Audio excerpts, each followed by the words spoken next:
Salut tout le monde, j'espère que vous allez bien. Pour cette vidéo, on va voir ensemble sur le cours des dysprotéinémies, mais juste une partie sur la pratique et le diagnostic biologique, à savoir les méthodes d'exploration. Suivez avec moi. Alors, avant de commencer, on doit définir c'est quoi les dysprotéinémies.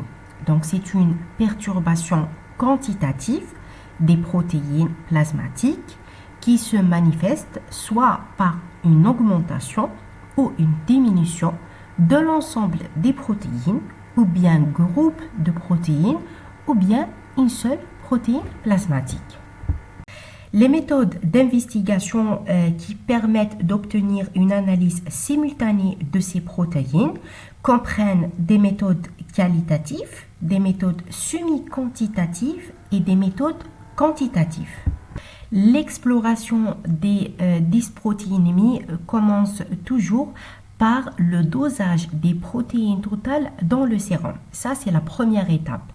Pourquoi? Pour rechercher une hyperprotéinémie.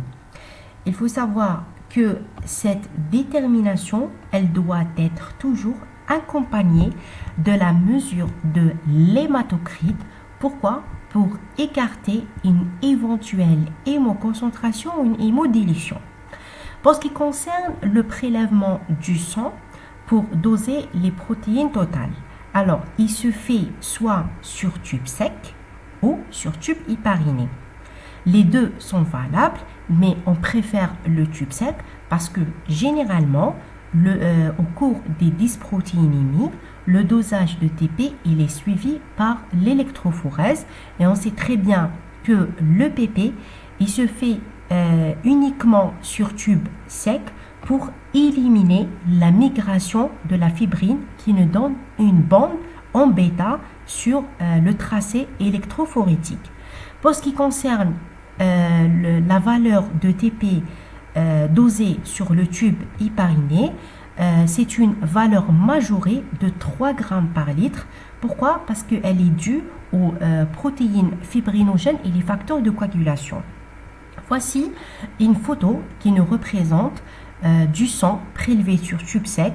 Là, on voit le sérum avec la fibrine. La méthode couramment utilisée au laboratoire pour doser les protéines totales dans le sérum, bien sûr, c'est la méthode colorimétrique, la méthode de Bury. Le principe est simple.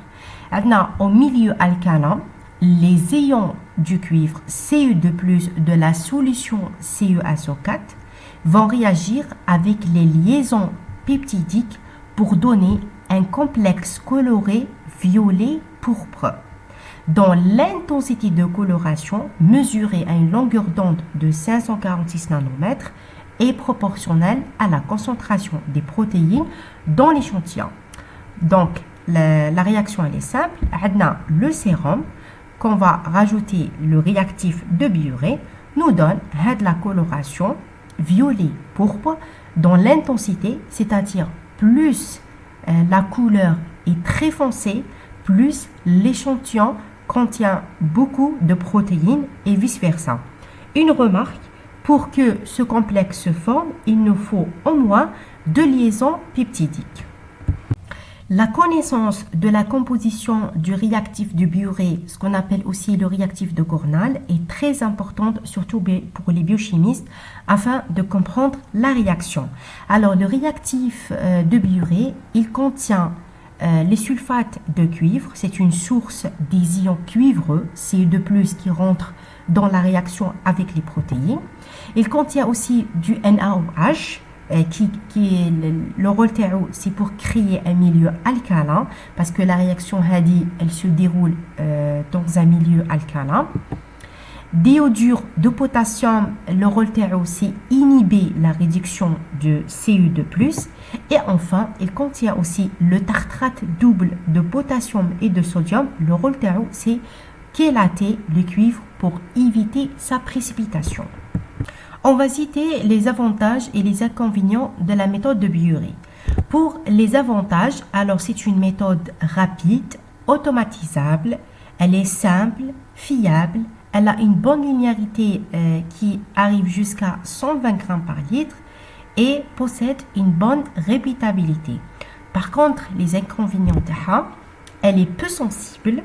Sa limite de détection, elle est de 8, entre 8 et 10 grammes par litre. Présence des interférences, par exemple l'hémoglobine, et elle est non applicable pour doser les protéines dans les urines et l'LCR.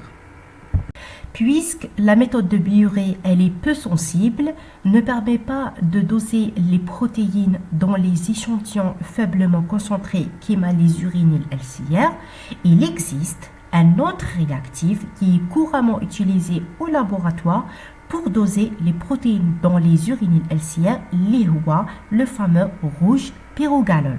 Le principe de la méthode est simple. En milieu acide, on a le contraire. Le biuret, on a en milieu alcalin, mais le rouge pyrogalol, c'est en milieu acide. Le rouge pyrogalol, il se fixe sur les groupements aminés des protéines pour donner un complexe coloré en bleu. La mesure, elle se fait à une longueur d'onde de 600 nanomètres et le domaine de mesure, il est entre 0,5 et 5 grammes par litre.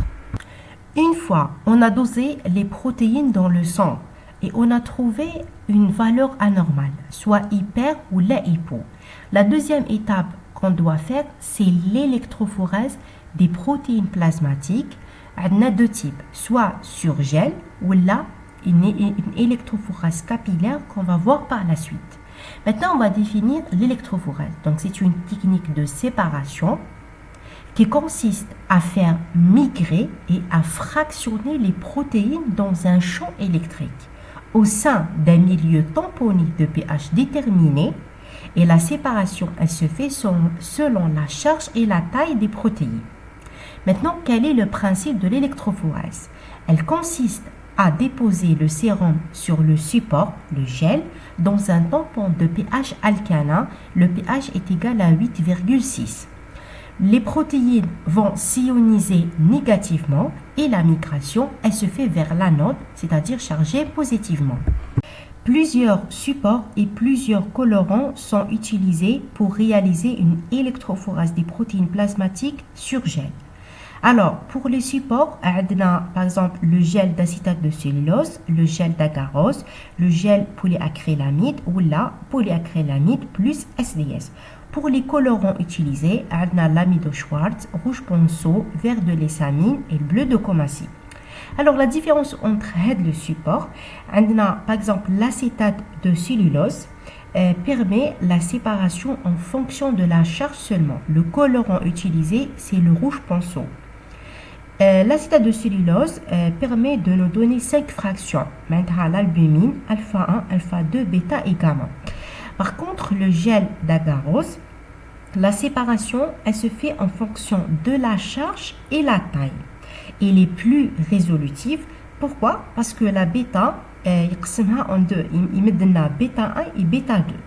Pour le gel polyacrylamide, la séparation, elle se fait en fonction de la charge et la masse moléculaire. Elle est plus résolutive et le gel polyacrylamide plus SDS, dans ce cas, la séparation, elle se fait en fonction de la masse moléculaire seulement.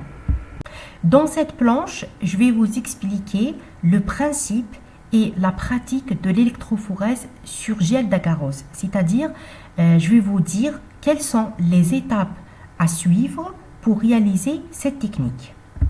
Tout d'abord, on doit disposer du matériel, à savoir la cassette d'électrophorèse qui contient 2 réservoirs de tampons qui sont séparés par une cloison. On a le support de gel, les électrodes de platine cathode et l'anode, des câbles électriques qui relient la cassette d'électrophorèse avec un générateur à haute tension. Bien sûr, on a besoin du tampon électrophorétique et la plaque ou le gel d'agarose et aussi les sérums de malade. La première étape consiste à préparer le gel d'agarose dans le support de collage. Alors comment? On doit dissoudre la poudre d'agarose dans un tampon spécifique en chauffant la solution dans un micro-ondes par période de 15 minutes. jusqu'à ce que l'agarose soit complètement dissoute. Bien sûr, on doit avoir une solution claire comme l'eau. Puis, on va laisser refroidir un peu. Par la suite, on va verser la solution d'agarose refroidie dans le support de collage. Le gel devrait se solidifier au bout de 20 minutes maximum et le gel, il devient moins transparent en se solidifiant par rapport à la solution elle-même. Par la suite, on va, une fois le gel il est prêt, on va enlever les vis de jointure et le peigne, et bien sûr, il faut prendre soin d'éviter d'endommager les puits, puis placer le gel sur la cassette d'électrophorèse ou là sur le support. Donc, une fois le gel il est prêt, on le place ici. Par la suite, on doit verser le tampon d'électrophorèse dans les réservoirs de tampons. Les deux, mais la condition, c'est que le gel doit être submergé dans son intégrité. Maintenant, le gel qui يكون غامق dans la solution. Après, on va déposer chaque échantillon dans un puits consécutif. Donc, toujours le gel dans le tampon. Alors, voici la plaque de gel. Voilà, la plaque de gel ou les puits. Donc, dans chaque sérum, on va le verser dans chaque puits. Par la suite, on va fermer le couvercle de sécurité et il faut vérifier que le gel il est placé dans la bonne direction. À la fin, on va brancher les prises à la source de courant et réaliser l'électrophorèse. Une fois que l'électrophorèse a été complète, on va retirer le gel et les transférer pour sa visualisation. Bien sûr, on va effectuer une fixation, coloration, lecture photodensitométrique de la coloration pour chaque bande et on aura à la fin ce résultat. Maintenant, on va parler sur l'électrophorèse capillaire qui est une technique récente de séparation analytique. Elle est destinée à l'analyse qualitative et quantitative. Donc, les composés de mélange sont injectés dans des capillaires très étroits, le plus fréquemment de silice, et sont séparés à l'aide de tampons alcalins sous l'effet d'un champ électrique. Et la séparation, elle se fait grâce à leur différence de mobilité. Donc, on a une vitesse de migration rapide et meilleure. Le détecteur permet ensuite de visualiser cette séparation sur un électroferrogramme. Un exemple d'appareil, c'est l'appareil Sebia ou la Minicap. Maintenant, quel est le principe de l'électrophorèse capillaire? Il faut savoir que la séparation des composés résulte de deux mécanismes de transport. L'électromigration et l'électroosmose. Je vais définir les deux. Alors, l'électromigration, ce qu'on appelle la migration électrophorétique, elle résulte du déplacement de la substance à séparer. La substance à séparer qui peut être des protéines, des cations, des anions, des acides aminés, etc. Lorsqu'elle est soumise à un champ électrique. La migration, elle s'effectue dans le sens du champ électrique. On appelle une mobilité électrophorétique positive, c'est-à-dire vers la cathode lorsque la substance à séparer sont des cations, et dans le sens opposé, c'est-à-dire vers l'anode lorsqu'il s'agit des anions. Et dans ce cas, on appelle une mobilité électrophorétique négative. Il faut noter que les molécules neutres ne sont pas concernées par ce phénomène. Les ions, lorsqu'ils sont soumis à un champ électrique, se déplacent à une vitesse caractéristique constante qui fonctionne de leur taille et de leur charge. C'est-à-dire un ion sera d'autant plus mobile que sa charge est élevée et que sa taille ou son rayon ionique sera faible.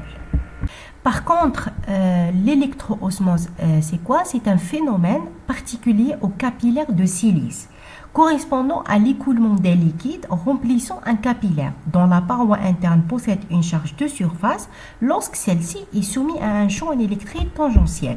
Je m'explique par ce schéma qui représente le capillaire de l'électrophorèse. Alors, la paroi interne, elle est formée de silice, donc des groupements silanols qui sont très acides. Ils vont perdre des protons. Ils donnent facilement des groupements silanols chargés négativement dès que le pH est supérieur à 2, ce qui confère au capillaire une charge négative interne. Par la suite, lorsque le capillaire est rempli du tampon électrophorétique, bien sûr, le mini-cap, il va aspirer du tampon en premier lieu. Le tampon, il contient des cations. Donc, les cations, ils vont s'absorber à la paroi interne du capillaire pour neutraliser les charges négatives de la paroi interne. Et lorsqu'on impose une tension dans le capillaire, la solution bien le tampon sera entraîné vers la cathode par la création d'un flux. Le flux électro-osmose, c'est-à-dire la direction toujours du plus vers le bas ou de l'anode vers la cathode, vers le sens. Par contre, pour la migration électrophorétique, si la substance à les séparer sont des cations, donc ils vont être migrés vers la cathode chargée négativement et le sens du flux électrophorétique il est dans le même sens que le flux électro-osmose. Par contre, si la substance à séparer sont des anions comme les protéines chargées négativement, ils vont être migrés vers l'anode, c'est-à-dire dans ce sens. Donc la migration électrophorétique a un sens opposé que le flux électro-osmose. À la fin, une fois les protéines sont séparées, ils vont être détectés par système d'acquisition des données pour nous donner à la fin un tracé électrophorétique. Maintenant, quels sont les avantages de l'électrophorèse capillaire? Alors, c'est une technique très efficace. La résolution elle est très élevée, rapide, automatisation des séparations, conditionnement aisé du capillaire de séparation, faible consommation des échantillons et de tampons de séparation par rapport à l'électrophorèse sur gel, et la compatibilité avec de nombreux détecteurs, à savoir la conductimétrie, la fluorométrie UV et la spectrométrie de masse. L'électrophorèse des protéines plasmatiques sont indiquées en cas d'altération de l'état général, syndrome inflammatoire inexpliqué, des douleurs osseuses ou articulaires inexpliquées, des perturbations hépatiques soit cliniques et biologiques, des infections à répétition, une hypercalcémie et en cas d'insuffisance rénale récente. Si, par exemple, au niveau du tracé électrophorétique, on a trouvé un pic monoclonal, alors la démarche à suivre, c'est de faire automatiquement la technique d'immunofixation des protéines. Alors, c'est quoi? C'est une technique qualitative appliquée à la révélation et l'identification des immunoglobulines monoclonales dans le sérum, les urines et éventuellement le LCR.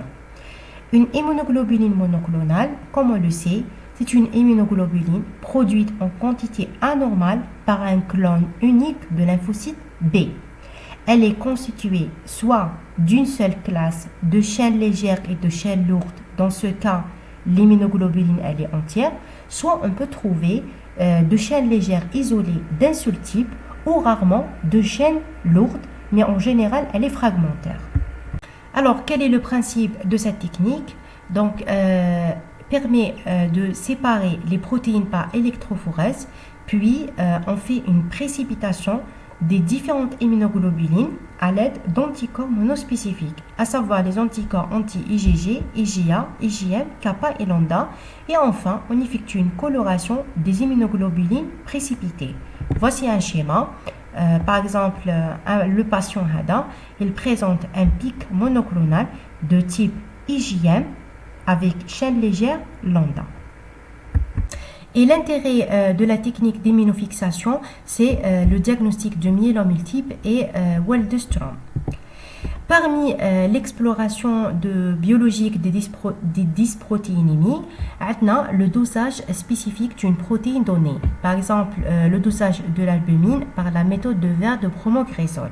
Quel est le principe de cette technique? Alors c'est simple, en milieu acide à pH 4,2 et en présence du tampon succinate, le verre de bromocrésol se fixe sélectivement sur l'albumine en donnant une coloration bleue. La longueur d'onde c'est à 610 nanomètres. La limite de linéarité elle est de 70 grammes par litre et les normes de l'albumine dans le sang c'est entre 32 et 45 grammes par litre. On a aussi d'autres méthodes. On a pour le dosage d'une protéine donnée, on a les méthodes immunométriques automatisées, à savoir la turbidimétrie, néphilémétrie. Ce sont des méthodes immunochimiques d'immunoprécipitation qui permettent de détecter la formation du complexe humain insoluble des protéines dans les urines, le LCR ou le sang. Par contre, les méthodes immunomarquage sont utilisées uniquement pour le dosage des protéines à faible concentration, exemple les hormones, basées sur l'utilisation des traceurs, à savoir les fluorescents, les composés chimiluminescents, des enzymes comme la pal-peroxydase, radioisotopes comme l'iode 125 et les luminescents. Et voilà, j'ai terminé la partie pratique sur l'exploration biologique des dysprotéinémies. J'espère que je vous ai éclairci un peu les choses et merci de votre attention.